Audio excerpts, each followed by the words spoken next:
Welcome back to Celebrity Radio. It's Alex Belfield talking to some of the world's most powerful people, some of my favourite people, and a gorgeous lady as well. Kelly Hoppen, MBE, is the lady who has turned her passion for design into a multi-billion-pound empire. How does that sound? Sounds fab. Are you all right? I'm good, thank you. How are you? Well, I'm delicious, but it must be even better being you, because to be able to take something that you'd love and potentially do for free and turn it into an empire is pretty smart, isn't it? Well, I think, that's what we're sort of talking about today is a passion for what you do and being able to turn that into a business. And I really do bounce out of bed every day and I look forward to what I do. I love design. I love everything around design, but I also love business. So to roll the two into one is just heaven for me. Here's the thing, though. You can't be taught passion or creativity or art, can you? That's something you were born with. You were then smart enough to turn that into a business.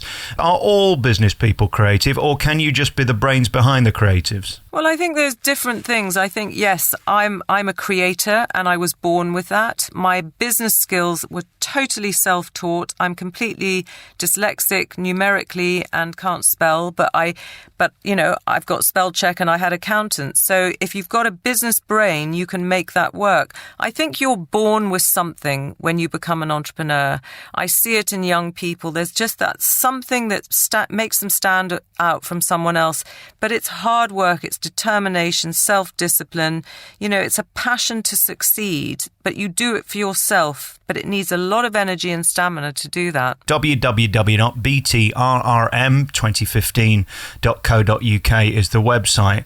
It's interesting, the real role model. I think that's sort of a dig at the role models that we seem to aspire to, which have big bums and large knockers.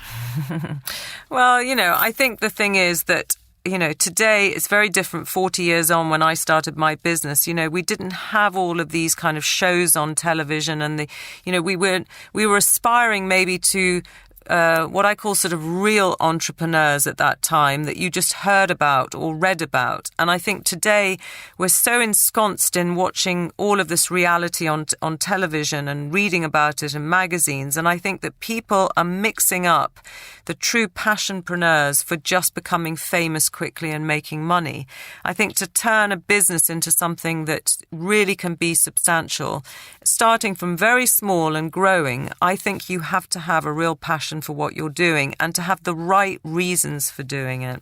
Help me with women in 2015, especially young women, because it seems to be quite confused. On the one hand, we've got this, women can do anything, women should be paid as much as men, which of course they should be entitled to have any position they want. And then on the other hand, there's girls that want to be Kim Kardashian and just think that putting lipstick on and shaving off your sort of eyebrows and painting them back on is a way of earning a living. Are there enough good role models like yourself, or are there too many distractions of people who are one in a million? Because let's remember, there's only one Katie Price and Kim Kardashian. I mean, first of all, I would just want to say that, both Katie Price and Kim Kardashian are actually very clever business people, whether you like them or not and what they stand for. They have actually created a business out of themselves. But in answer to your question, there are plenty of people that can be role models to these young girls today, or women in their mid-30s and 40s. I just think that you've got to be realistic and you've got to figure out what it is that that you can do that could turn into a business. You have to see what it is that you're doing that stands out from someone else, because unfortunately there is so much competition out there today that it's very hard to be seen.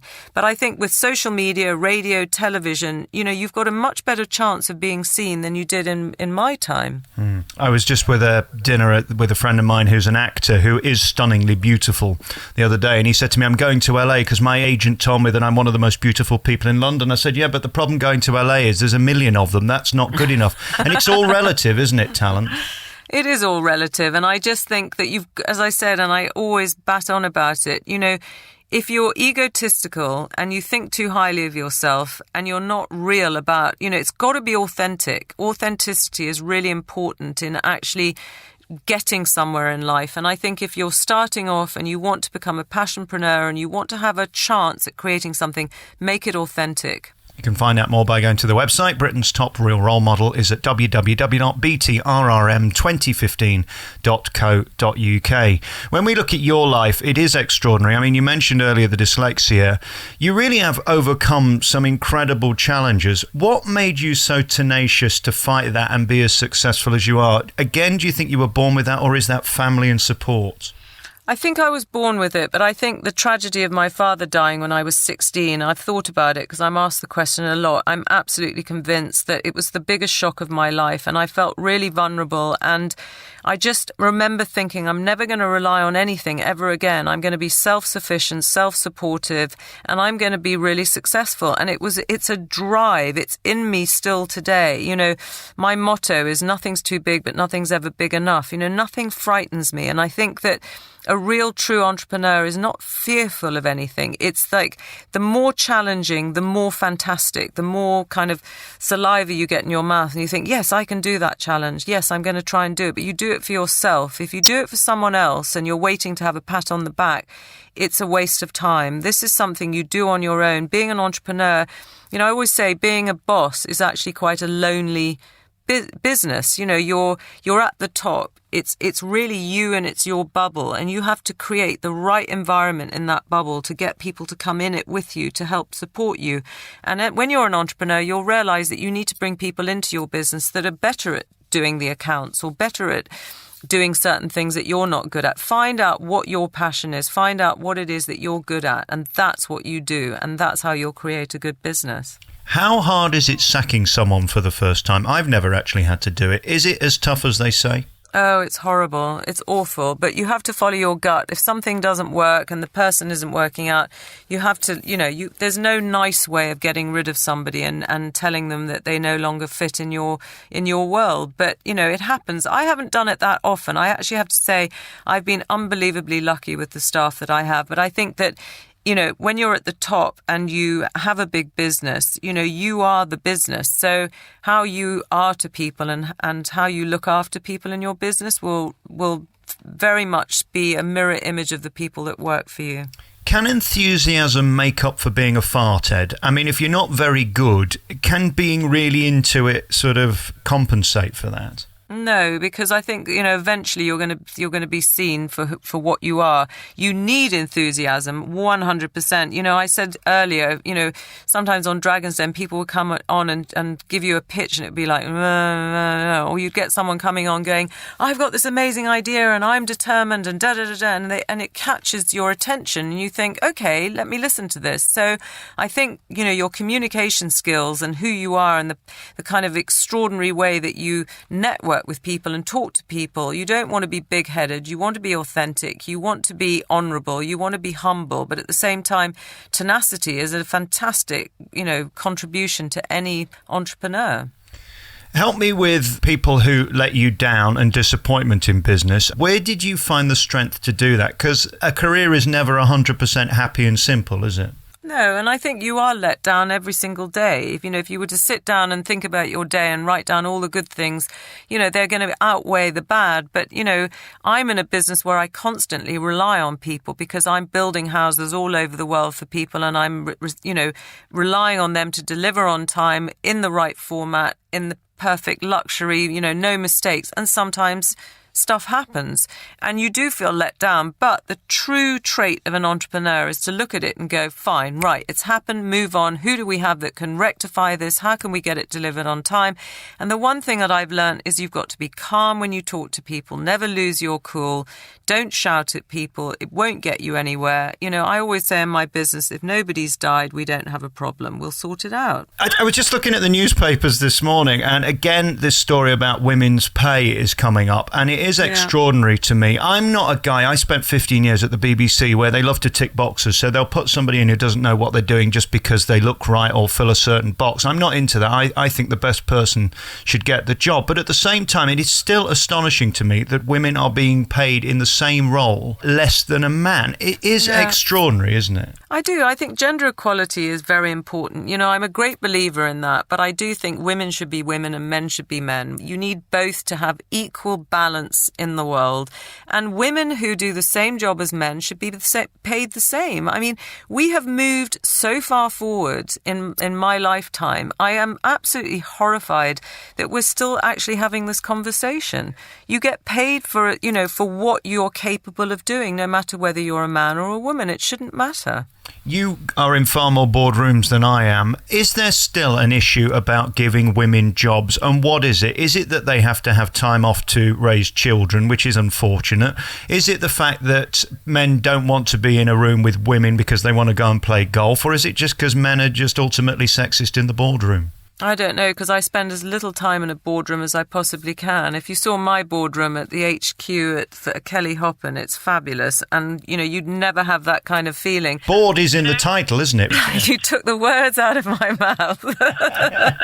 But just help me with that then. The guys that are running these companies, are they inherently sexist? That's what I'm asking. Well, maybe. I don't know. Everybody's individual. I just think that there's a lot of stigma and there's a lot of history. And I think that it just depends on the individual as to how you're going.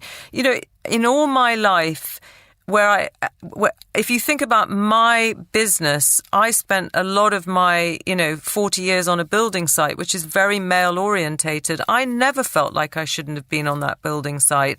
It was a very real world that I was in, where I was giving design and people were building, and everybody's end result was we want it to be fantastic. I think when you go into a corporate business in a boardroom, yes, there is sometimes that feeling that maybe you're looked upon in a different way being a woman, and I think it's wrong. But you know what? Women are strong and women can overcome that, and women will win it in the end. Well, I'm ginger and deeply unattractive. I find the same thing. People just don't like me. It's like being an outcast. You know what I mean?